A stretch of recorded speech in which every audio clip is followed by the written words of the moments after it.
What's up everybody? How's it going? Today we're going to be checking out the Flippy Drive mod for the GameCube. This is a pretty simple mod that I've been wanting to check out for a while, but I'm just now getting around to it. So the first thing I'm going to do is flip this GameCube over, and I'm going to get my 4.5mm game bit driver and remove the 4 screws on the bottom of the console.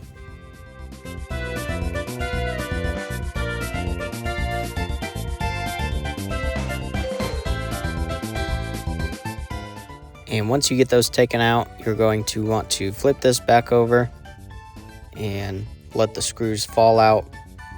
Normally I would prefer to pull them out with my screwdriver, but the magnets on mine don't work very well. Just be careful whenever you're flipping it over like that not to lose any of the screws, because they probably will go flying. Now we can remove the top shell, and I'll spin it around to the side so you can see better, but in order to remove this front panel and board, you have to pull on the side of this clip to loosen it, and do the same to the other side, and then pull it forward. And somehow the ribbon cable got wedged in here weird, and so because of that it broke.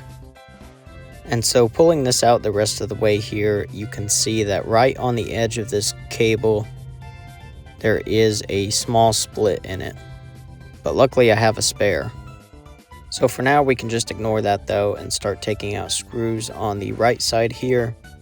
And as you can see, there are 5 screws that need to be taken out. And these are all Phillips number 2.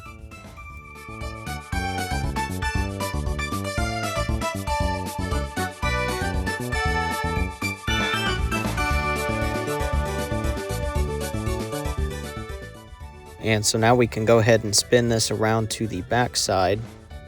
And the back panel is going to be the same as the front panel.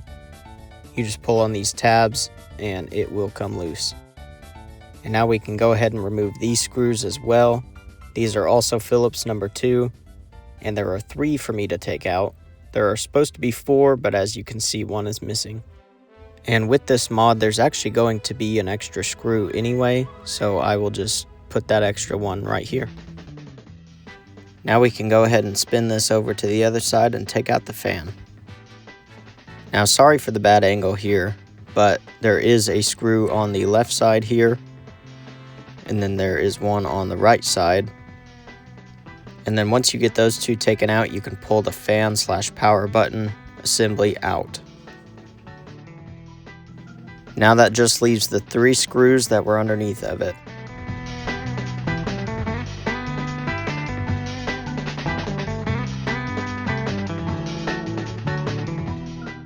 Now once you get those taken out, we need to spin this over to the front side and change to a Phillips number 1 bit. Now we can remove these 2 parts.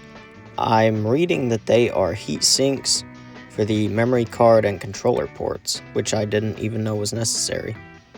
But they are the Phillips number 1 screws, and there's 2 screws holding each in place. And once those are removed, we can finally take off the disk drive assembly, which is as far down as we need to go for this mod.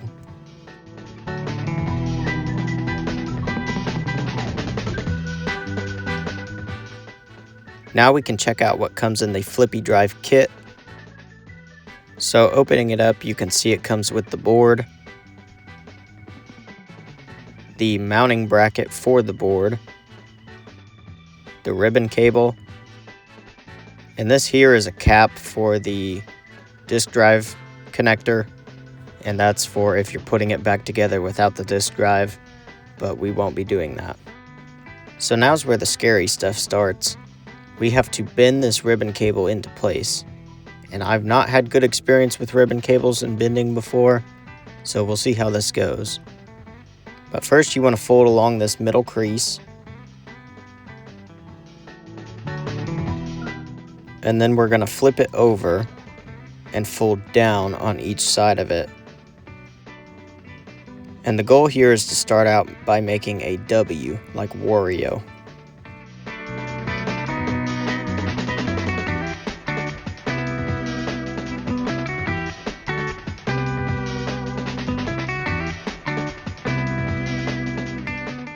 So you can see this side of the ribbon cable has the triangle on it for reference, and we just have that nice W shape with it. Now we can go ahead and insert this for a second so we can finish folding it the rest of the way. You just kind of want to pinch it together and set it down in there. And then once it's in there, we're going to go ahead and fold the sides down. Now the heatsink will get in the way on the side that's wider, but you can just kind of fold it down in between it. And then we'll take it back out and give it another good pinch just to make sure it's right where it needs to be. Now once you've taken it back out, just go ahead and pinch it together like this and make sure it's creased nice and good in the spot it's supposed to be. And now we can go ahead and set it back down in place.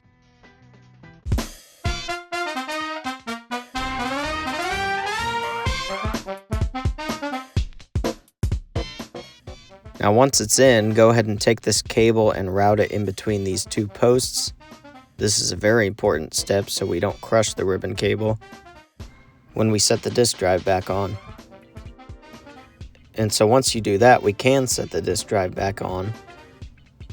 Now this was a little nerve-wracking for me because I felt like the disk drive was kind of crushing the ribbon cable, but don't worry, it's not. Just set it down. Make sure that the ribbon cable coming out fits in between this little slit in the metal shield, and then just go ahead and press it down until you hear it click into place. Now we can go ahead and get the board out for the Flippy Drive. And so you can see that there's an arrow here next to the latch for the ribbon cable. That is supposed to match up with this arrow on the actual ribbon cable itself, just to make sure that you're plugging it in on the right side. Now something I'll warn about here too, and this is a struggle that I always have with ribbon cables for some reason, but it's a little bit hard to hold the board in place while trying to make sure that the ribbon cable is plugged all the way in, while also trying to close the latch. But just do your best here. You have to make sure it's plugged all the way in, otherwise it will not work. And this latch is a little bit difficult to close, but if you get on it on both sides, then you should have no problem. Now you might want to do the bracket first, but this is just how I did it. Once we've got the board in place, we can start on the bracket. And I was having a little bit of trouble getting this screw started, so you might want to start the screws separately, like away from the console, and then set it back in place and screw it down from there. That's what I had to do. This bracket is 3D printed, so it's not going to be absolutely perfect. Just keep that in mind when buying these. But once I got it started, I had no problem screwing it the rest of the way in.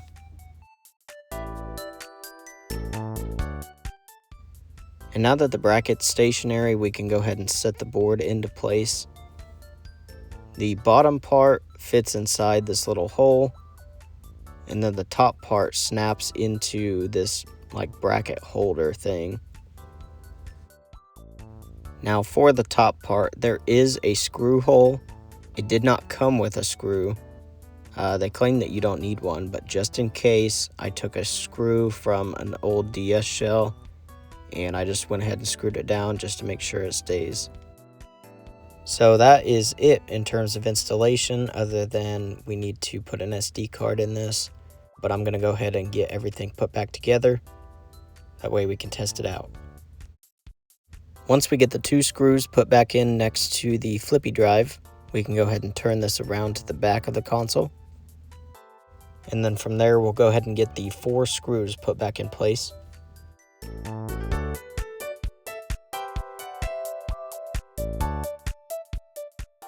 And so now we can turn it over to the other side. And our 3 screws will go in the middle here. And now we can set our fan and power plug-in bracket back on top here and screw in both of the screws on the left and the right side.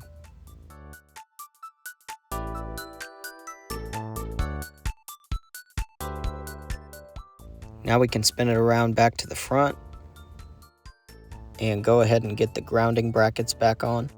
And then we'll get the 2 screws put in on the one on the left and the 2 screws on the one on the right.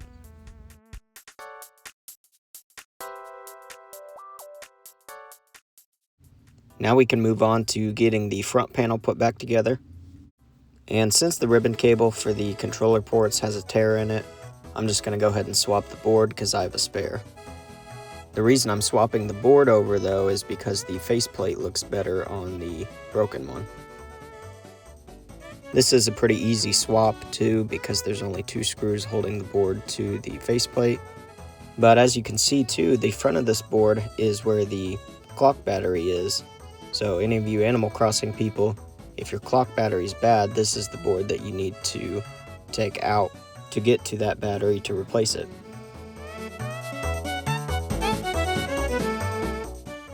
Now that I've got that swapped, I'm going to go ahead and put this faceplate back on.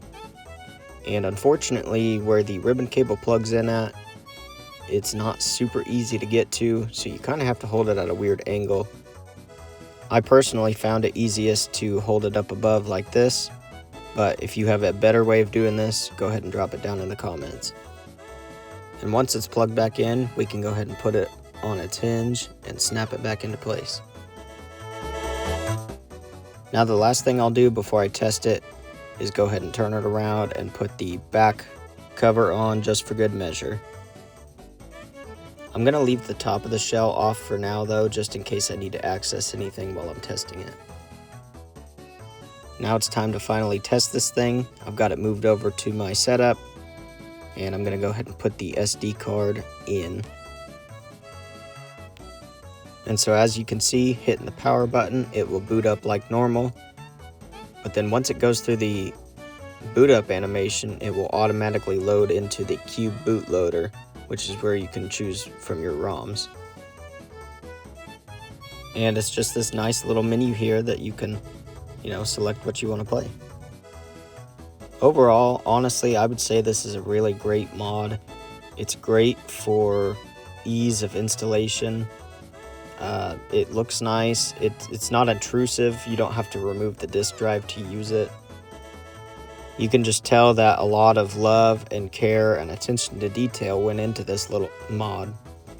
And honestly, that's what I love about the modding community. There's so many great projects out there. So much passion from the community just to create stuff like this. The only slight complaint that I have about this mod is the price. Initially, when it was announced, which was when I started paying attention to it, it was supposed to be $38 plus shipping, and now to order one, the cheapest one that you can buy is $65 plus shipping. So obviously they're quite a bit more expensive than they were initially supposed to be, but even at that $65 price tag, I feel like this is definitely worth it. And obviously I did mention the ease of installation too. I feel like for me, that is a big reason to pay the extra money for this mod, because it's literally just one ribbon cable, one board, and you put your SD card in and you're good, rather than having to go through the process of soldering in an entire Raspberry Pi chip or something. So if you're new to GameCube modding, or you've never modded any console before, honestly, this is a great place to start. That's why I love mods like this, because it's great for people to get into the community. You get somebody interested in a mod like this that's easy to do, and then before you know it, they're modding every console they have. So I definitely recommend this to anybody out there with a GameCube. But let me know what you guys think. Do you think that this is, a good deal for the price? Do you think it looked easy enough to install? Go ahead and let me know down in the comments. Hopefully you guys enjoyed this video. If you did, please go ahead and like and subscribe. Thank you for watching, and I will see you next time.